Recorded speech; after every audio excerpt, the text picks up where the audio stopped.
ಬಸವ ತತ್ವವನ್ನು ಪ್ರತಿಯೊಬ್ಬರ ಭಾವದಲ್ಲಿ ಬಿತ್ತುವ ಉದ್ದೇಶದಿಂದ ಲಿಂಗಾಯತ ಮಠಾಧಿಪತಿಗಳ ಒಕ್ಕೂಟದಿಂದ ಬಸವ ಸಂಸ್ಕೃತಿ ಅಭಿಯಾನವನ್ನು ಸೆಪ್ಟೆಂಬರ್ 15ರಂದು ದಾವಣಗೆರೆ ಬಾಪೂಜಿ ಸಮುದಾಯ ಭವನದಲ್ಲಿ ಹಮ್ಮಿಕೊಳ್ಳಲಾಗಿದೆ ಎಂದು ಪಾಂಡವಮಟ್ಟಿ ವಿರಕ್ತ ಮಠದ ಡಾಕ್ಟರ್ ಗುರುಬಸವ ಸ್ವಾಮೀಜಿ ತಿಳಿಸಿದರು.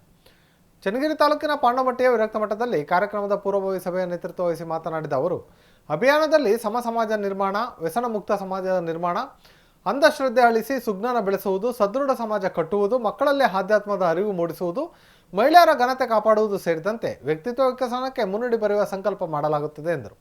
ಮಾಜಿ ಶಾಸಕ ಮಾಡಾಳು ವಿರೂಪಾಕ್ಷಪ್ಪ ಮಾತನಾಡಿ, ಲಿಂಗಾಯತ ಸಮುದಾಯಕ್ಕೆ ಹೊಸ ಚೈತನ್ಯ ನೀಡುವಂತಹ ಕಾರ್ಯಕ್ರಮ ಜರುಗುತ್ತಿರುವುದು ನಮ್ಮೆಲ್ಲರ ಭಾಗ್ಯವಾಗಿದ್ದು, ಬಸವಾದಿ ತತ್ವ ದರ್ಶನಗಳನ್ನು ಜನಮನದಲ್ಲಿ ಬಿತ್ತುವಂತಹ ಸದಾಶಯಕ್ಕೆ ರಾಜ್ಯದ ಎಲ್ಲ ಲಿಂಗಾಯತ ಮಠಾಧೀಶರು ಅಭಿಯಾನ ನಡೆಸುತ್ತಿರುವುದು ಭವಿಷ್ಯದ ಪ್ರಗತಿಗೆ ನಾಂದಿಯಾಗಿದೆ ಎಂದರು. ಇವರು ಲಿಂಗಾಯತರು, ಇವರು ಅವರು ಅಂತ ಯಾರು ಯಾವುದೇ ರೀತಿಯಾದಂಥ ಭೇದ ಭಾವವನ್ನು ಹೇಳ್ಸಂಗಿಲ್ಲ. ನಮಗೆ ಬೇಕಾಗಿರೋದು ನೋಡಿ, ಈಗಾಗಲೇ ಗೊತ್ತಿರುವ ಹಾಗೆ 1ನೇ ತಾರೀಕು ಪ್ರಾರಂಭವಾದಂಥ ಈ ಅಭಿಯಾನ ಇಡೀ ರಾಜ್ಯದ ಜನರ ಕಣ್ಣನ್ನು ತೆರೆಸಿರ್ತಕ್ಕಂಥ ಅಭಿಯಾನ. ಹೀಗಾಗಿ ಎಲ್ಲ ಜಿಲ್ಲೆಗಳಲ್ಲೂ ಚೆನ್ನಾಗಿ ಒಳ್ಳೆಯ ಸ್ಪಂದನೆ ಸಿಕ್ಕಿದೆ. ಈಗ ನಮ್ಮ ಜಿಲ್ಲೆಯಲ್ಲಿ ನಡೀತಿದೆ ಅಂತಂದರೆ, ಬಹುತೇಕ ನಮ್ಮ ವಿಪಕ್ಷರು ಹೇಳಿದಂಗೆ ಮಧ್ಯ ಕರ್ನಾಟಕದಲ್ಲಿ ಲಿಂಗಾಯತರು ಪ್ರಬಲವಾಗಿರ್ತಕ್ಕಂಥ ಒಂದು ಜಿಲ್ಲೆ ಯಾವುದಾದ್ರೂ ಇದೆ, ನಮ್ಮ ದಾವಣಗೆರೆ ಜಿಲ್ಲೆ ಅದನ್ನು ಬಹಳ ಹೆಮ್ಮೆಯಿಂದ ಇರ್ತಬೇಕು. ಹೀಗಾಗಿ ನಾವು ಆ ಕಾರ್ಯಕ್ರಮದಲ್ಲಿ ನಾವೆಲ್ಲರೂ ಕೂಡ ತನೋ ಮನ ಭಾವ, ತನೋ ಮನ ಧನ, ಈ ಮೂರರ ಸಹಾಯದಿಂದ ಕಾರ್ಯಕ್ರಮ ಯಶಸ್ವಿ ಆಗಬೇಕು. ಈಗಾಗಲೇ ಹೇಳಿದಂಗೆ ಕಡಿಮೆ ಅಂತಂದ್ರೆ ನಾವು ವಿಪಕ್ಷರು ಹೇಳಿದಂಗೆ ಒಂದು 10,000 ಜನನಾದ್ರೂ ನಮ್ಮ ತಾಲೂಕಿನಿಂದ ಹೋಗುವಂಥ ವ್ಯವಸ್ಥೆ ಆಗಬೇಕು. ಹೀಗಿದ್ದಾಗ ಮಾತ್ರ ಆ ಸಭೆ, ಆ ಅಭಿಯಾನಕ್ಕೆ ದೊಡ್ಡ ಶಕ್ತಿ ಬರುತ್ತೆ. ಜೊತೆಗೆ ಪಾದಯಾತ್ರೆ ಭಾಗವಹಿಸಬೇಕು. ನಿಮ್ಗೆ ಆಶ್ಚರ್ಯ ಆಗ್ಬೋದು, ಬಾಗೇವಾಡಿಯಲ್ಲಿ ಪಾದಯಾತ್ರೆ ಒಂದು 3 ಕಿಲೋಮೀಟರ್ ಮೇಲೆ ಇರ್ತೇನೆ ಬಹುತೇಕ. ಇಲ್ಲಿ ಬಂದರೆ ಕೆಲವು ಹುಡುಗರು ಬಳ್ಳಾರಿ, ಯಾದಗಿರಿ, ನಿನ್ನೆ ಇವತ್ತು ನಿನ್ನೆ ಹೊಸಪೇಟೆಯಲ್ಲಿ, ಇವತ್ತು ಗದಗಿನಲ್ಲಿ ಎಲ್ಲ ಕಡೆ ಚೆನ್ನಾಗಿ ನಡೀತಾ ಇದೆ. ಹಾಗಾಗಿ ನಮ್ಮ ಜಿಲ್ಲೆಯಲ್ಲಿಯೂ ಕೂಡ ಈ ಕಾರ್ಯಕ್ರಮ ತುಂಬ ಚೆನ್ನಾಗಿ ಯಶಸ್ವಿ ಆಗಬೇಕು ಅಂತ ನಾವೆಲ್ಲರೂ ಕೂಡ ಸಕ್ರಿಯವಾಗಿ ಭಾಗವಹಿಸಬೇಕು. ನಮ್ಮ ಧರ್ಮದ ಸಂಕೇತವಾಗಿ ನಾವು ಅಲ್ಲಿ ತೋರಿಸ್ಬೇಕು. ನಮ್ಮ ಸಂಘಟನೆ ಚೆನ್ನಾಗಿದೆ ಅಂತಕ್ಕಂಥ ಭಾವನೆ ಎಲ್ಲದರಲ್ಲೂ ಬರಬೇಕು. ಹೀಗಿದ್ದಾಗ ಮಾತ್ರ ಧರ್ಮ ಉಳಿಲಿಕ್ಕೆ ಸಾಧ್ಯ ಆಗುತ್ತೆ, ಜನಾಂಗ ಉಳಿಲಿಕ್ಕೆ ಸಾಧ್ಯ ಆಗುತ್ತೆ. ನಿಮಗೆಲ್ಲ ಗೊತ್ತಿದೆ, ವಾತಾವರಣಗಳು ತುಂಬ ವಿಷಮ ಪರಿಸ್ಥಿತಿಯಲ್ಲಿದ್ದಾವೆ. ನೀವು ಅನ್ಕೊಂಡಷ್ಟು ಸುಲಭ ಇಲ್ಲ. ಒಳಗೆ ತುಂಬ ಪಿತೂರಿಗಳು ನಡೀತಾ ಇದ್ದಾವೆ. ಸಾಧ್ಯವಾದ ಮಟ್ಟಿಗೆ ನಿಮ್ಮನ್ನು ಎಲ್ಲೆಲ್ಲಿ ತುಳಿಲಿಕ್ಕೆ ಸಾಧ್ಯತೆ ಇದೆಯೋ ಅಲ್ಲೆಲ್ಲ ತುಳಿಲಿಕ್ಕೆ ನಿರಂತರವಾಗಿರ್ತಕ್ಕಂಥ ಪ್ರಯತ್ನಗಳು, ಕಾಣದ ಕೈಗಳು ನಿರಂತರವಾಗಿ ಮಾಡ್ತಾ ಇದ್ದಾವೆ. ಈಗಲೂ ಕೂಡ ನಾವು ಎಚ್ಚೆತ್ತುಕೊಂಡಿಲ್ಲ ಅಂತಂದ್ರೆ ನಮ್ಮ ತಲೆಯ ಮೇಲೆ ಬಂಡೆಯನ್ನು ನಾವೇ ಎಳ್ಕೊಂಡಂಗೆ ಅನ್ನೋದನ್ನು ನೀವು ಯಾರು ಕೂಡ ಮರಿಬಾರದು.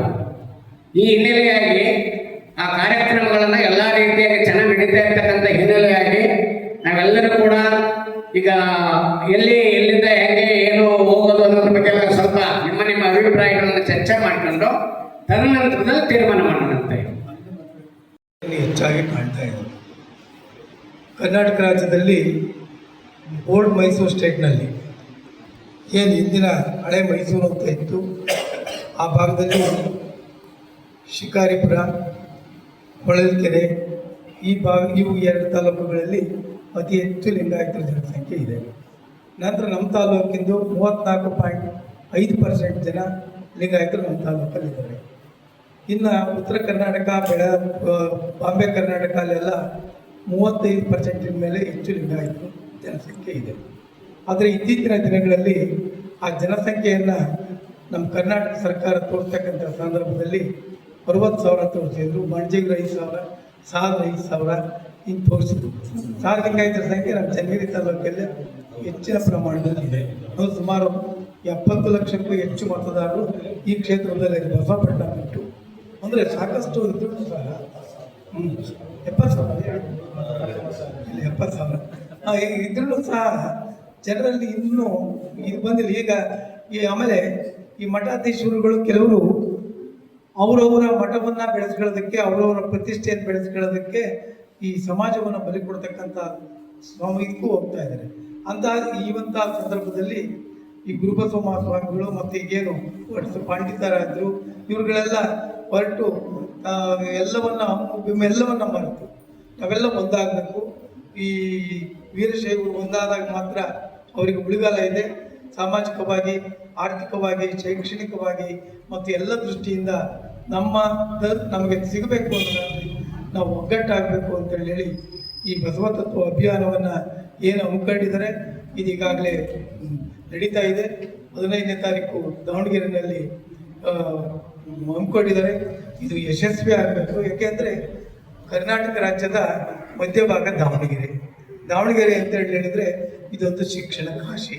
ದಾವಣಗೆರೆ ಅಂತಂದರೆ ಸುಮಾರು 4-5 ಜನ ಲಿಂಗಾಯತ ಶಾಸಕರು ಎಲ್ಲ ಕಾಲದಲ್ಲೂ ಆಯ್ಕೆ ಆಗಿಬಿಡ್ತಕ್ಕಂಥದ್ದು ದಾವಣಗೆರೆಯಿಂದ. ಅಂದರೆ ಇದೊಂದು ರೀತಿಯಲ್ಲಿ ಲಿಂಗಾಯತರ ಮೌಲ್ಯವನ್ನು ಉಳ್ಳಂಥ ಸ್ಥಳ ಯಾವುದಾದ್ರೂ ಇದ್ದರೆ ಅದು ದಾವಣಗೆರೆ ಜಿಲ್ಲೆ.